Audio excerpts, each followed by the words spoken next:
What's up, YouTube? This is my Troll Frog deck profile. It's a really fun deck. I posted a video of it a while back. It was a, a creation of mine and my friend's collaboration. I've tweaked and perfected the deck. I am missing a lot of the extra deck cards, but the main deck is complete. And I know what I'm going to run in the extra deck, so I'll tell y'all that when I get to it. Before I get to the deck profile, I wanted to show off this awesome test print I picked up at Locals yesterday. It's a test print Shonen Jump Hyper Librarian.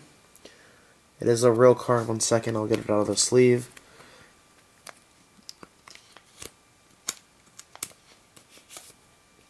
If y'all don't know what a test print is, it's a Yu-Gi-Oh card that they do. It's essentially what it says. It's a test to see how the print of the card would look on a card.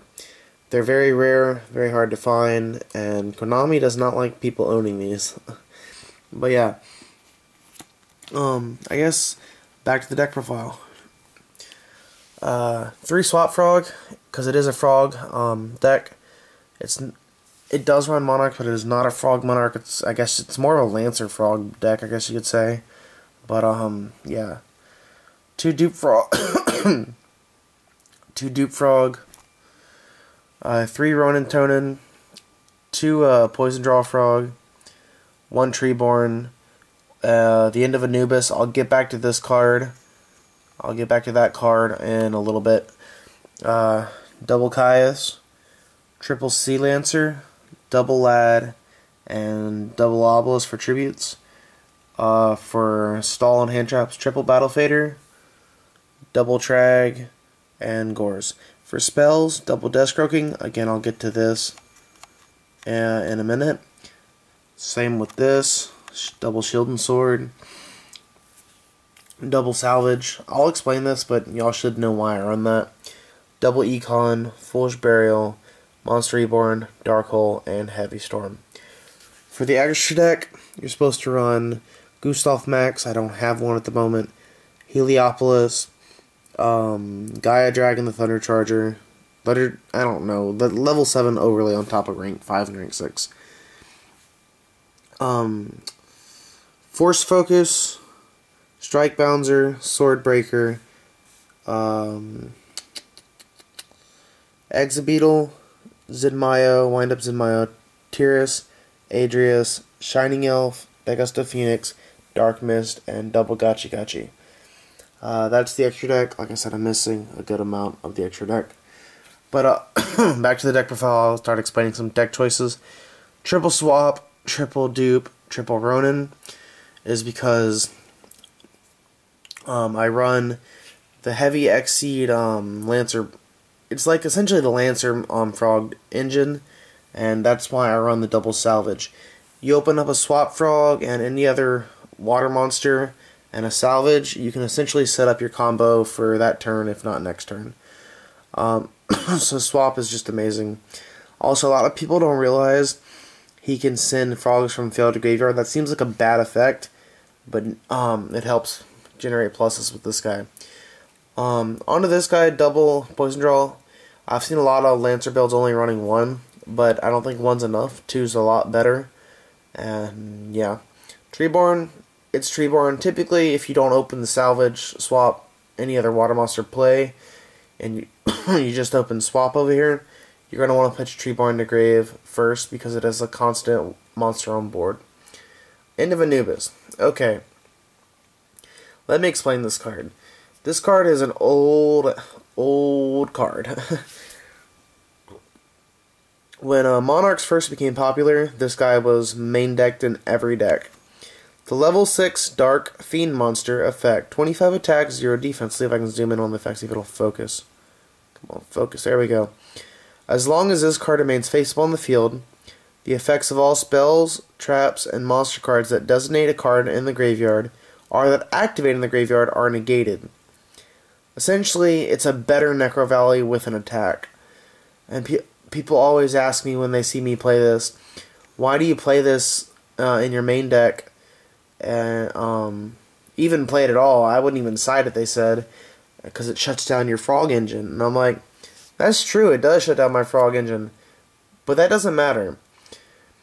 when every meta deck at the moment involves the graveyard and heavily relies on the graveyard, this card wins games. I've summoned this against Mermails, Dark Worlds, Lavels, etc., and it just shuts them down because most of their boss monsters need the graveyard to get summoned. So they can't run over the 25 meter, and if I get a Gotchi on field, well, they're just kind of screwed. End of Anubis is amazing, and yeah, it does shut down my frogs, but it doesn't shut down Swap Frog's effect to pitch to grave.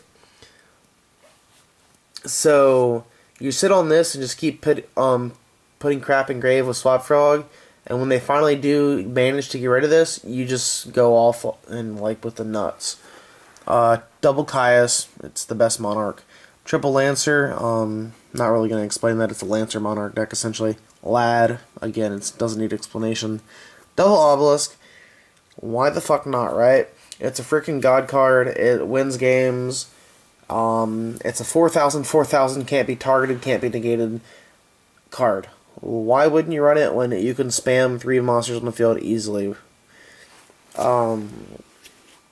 Essentially, this card is my boss monster. It shuts down my opponent. And also, people, if you're going to make this deck pile, keep in mind, his second ability is very, very much so busted. Tribute 2 monsters to pop every monster your opponent controls. Like I said, it's easy to spam 3 monsters. If it is, you can spam 2 easily too. There's several ways to get 2 on the field, and this Obelisk just is too OP. Triple Battle Fader, no explanation. Double Tragodia, Steel Crap, and Gores. Death Croaking. Okay, let me explain this before this video gets too longer. I'll try to hurry this up. Death Croaking is a really old card also. Its effect is, you can only activate this card when there are 3 face-up Death Frogs on your side of the field. Destroy all cards on your opponent's side of the field, meaning spells, traps, monsters, doesn't matter. It destroys everything. And you're like, well, 6 Yu-Gi-Oh! 6, well, you don't have any Death Frogs. Wrong. These and these count as Death Frogs while face up on the field. And this guy can be you can spam 3 of these in a turn very easy. So, a Raigeki plus a Harpy's Feather Duster is pretty good. Shield and Sword, it's a trolley deck, and it's a trolley card. Again, this is an old card, so I'll explain it. Normal spell card. For 1 turn, each face-up monster's original attack becomes original defense, vice versa. Any additions or subtractions to the attack and defense, blah, blah, blah, blah, blah. Essentially, you switch the monster's attack and defense. So, again, what do all these 6 cards, how much defense do they have? 2,000. Let's see. Death Croaking plus 3 Ronin Totem equals Kaboom, plus Shield and Sword equals 6,000 damage, and if you have that on field, it's game.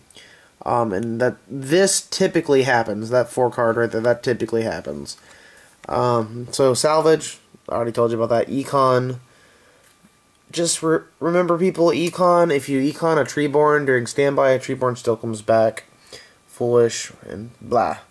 Extra deck, I'll explain this really quick. This video is running a little long. Gustav Max, it's summonable by Trag and Obelisk.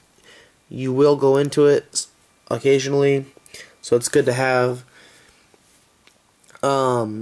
Heliopolis, again, Trag plus Lad, because Lad, Trag, steal cards, etc. I've stolen people's BLS with Trag before, so that effect, don't overlook it, it's amazing. Force Focus and a Strike Bouncer. You run Caius, you run End of Anubis, why not?